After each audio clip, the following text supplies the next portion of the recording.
শুক্ৰমুণ্ডা লিখোঁ। শুক্ৰমুণ্ডা গাঁওখন গাঁওখন 15 নম্বৰে পৰে। আপোনাৰ কি হৈছে?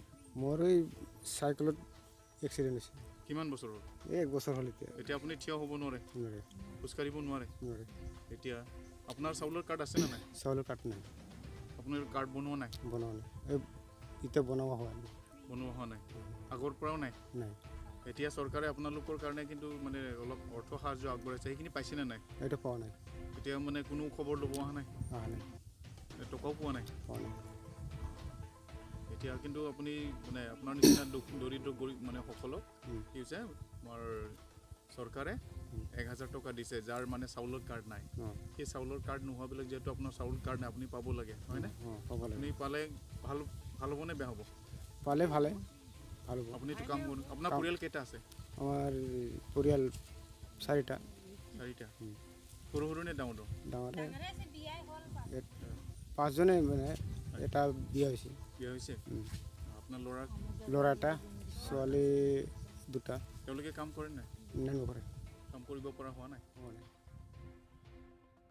মোৰ নাম শ্ৰী বলু ৰাভা। মই 2 নং পুৰণি ভেৰগাঁৱৰ পৰা কৈছোঁ। মোৰ মানে এনেকুৱা অসুবিধা হৈছে, যেনিবা চাউল কাৰ্ড নাই। মানে 1000 টকা দিম বুলি কৈছিলে চৰকাৰে। মানে মই য'ৰ পৰা সুবিধা পাব লাগে মই পোৱা নাই আৰু বহুত দিন হ'ল। মই এনেকুৱা হাজিৰা কিবা এনেকুৱা কৰি খাই আছোঁ আৰু এনেকুৱা যি হাজিৰা পাওঁ এনেকুৱা খাই আছোঁ আৰু মই বহুত অসুবিধা মোৰ এনেকুৱা মই চলিব পৰা নাই। মানে মই যদি 1000 টকা পাওঁ তেতিয়া মই বহুত সকাহ পাম আৰু বহুত সকাহ পাম। মই বহুত চলিব পাৰিম। 1000 টকা পালেও মই চলিব পাৰিম। মই এইটো হাজিৰা কৰা মানুহ না, মোৰ একোৱেই নাই। এনেকুৱা আহ্বান জনাইছোঁ, চৰকাৰক আহ্বান জনাইছোঁ। মই 1000 টকা পালে মই বহুত শান্তি পাম আৰু মোৰ নিজকে বহুত ল'ৰা ছোৱালী, মোৰ ফেমিলি, মই এইবিলাক বহুত শান্তি পাম আৰু। গাঁও 2 নং পুৰণি ভেৰগাঁও। আপোনালোকৰ চাউলৰ কাৰ্ড আছে নে নাই? চাউলৰ কাৰ্ড নাই। কিয় নাই? 3 বছৰ হ'ল সি বনাব দিছে, চব বনাই দিয়ে। গাঁৱৰে এজেণ্ট কোন হয়? বালি। তেওঁ কোন হয়? বালি বনাই দিম কয়, হ'ব বুলি কয়। কাগজ পত্ৰ দিছিল? কাগজ পত্ৰ দিছিলোঁ।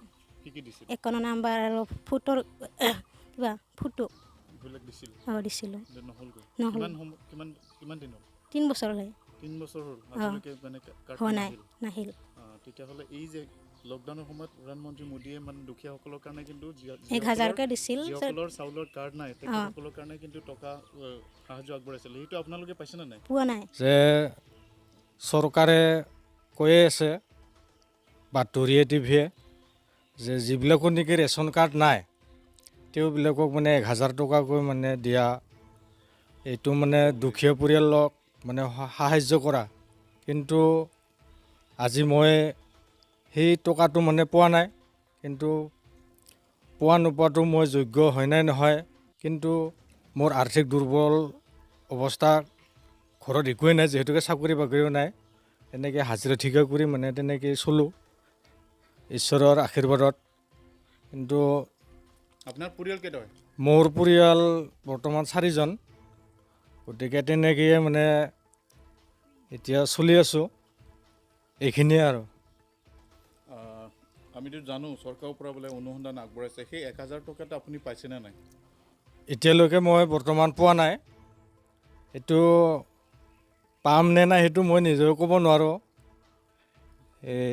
কিন্তু পাব লাগে বুলি পেলাই মই ভাবোঁ, কিন্তু পোৱা নাই আৰু। আপোনালোকৰ গাঁৱত কোনোবা পাইছে নেকি তেনেকুৱা? ইয়াতে আমাৰ গাঁৱত পাইছে যে ৰেচন কাৰ্ড থকা ব্যক্তি আৰু যাৰ ঘৰত নেকি চাকৰি আছে আৰু কাৰ্ডো আছে, সেই দুঘৰত মানে পোৱা বুলি মই গম পাওঁ। পোৱা নাই। কিয় নাই? মই দিছোঁ কাগজ পত্ৰ জমা কৰি, পিছত হ'ব বুলি কয়। কাগজ পত্ৰ জমা খোজে, মই জমা দিছোঁ। মই একাউণ্ট খুলি কেনে একাউণ্ট মই ভেৰগাঁৱত খুলি আনি মই ইয়াতে দিছোঁ, এজনক জমা দিছোঁ। মই যেতিয়া খবৰ ল'ব যাওঁ, আজি এইখিনি বছৰ হ'ল, আজি 3 বছৰ হৈ গ'ল, মোৰ চাউলৰ কাৰ্ডখিনি কিয় হোৱা নাই, কিয় কৰি দিব পৰা নাই বুলি ক'লে তেওঁলোকে কয়, এজনে কয় তহঁতে আগতে কৰি ল'বা নোৱাৰিলি আগতে কাৰ্ড বনাই ল'বা নোৱাৰিলি এতিয়া আকৌ মই সেই কেনেকৈ কৰিম যেতিয়া নেটত পাম তেতিয়াহে কৰি দিব পাৰিম তহঁতক এতিয়া মই কেনেকৈ কৰিম মই এতিয়া মই ইমান আশা নকৰিবি আৰু মই যেতিয়া হয় তেতিয়া কৰিম এতিয়া আৰু আমাক বিচাৰ ল'ব নালাগে খুলিম এতিয়া আমি ঘৰতে গম দিম বুলি কয় সেইটো কিমান বছৰ আজি 3 বছৰ 3.5 বছৰমান হ'ল কাগজ জমা দিয়া অঁ হয় আকৌ কাইলৈ কৈছে কি মোক বাটতে লাগ পাই কেনে আকৌ একাউণ্ট হেৰি জেৰেজ কৰি কেনে ভোটৰ কাৰ্ডখন জেৰেজ কৰি কেনে এইকেইদিন ভিতৰতে মোৰ ঘৰত জমা দিবি তেতিয়া মই এইকেইদিন ভিতৰতে যি কিবা সুবিধা পালে পটককৈ লাইনত সোমাই দিম তক মোক কাগজ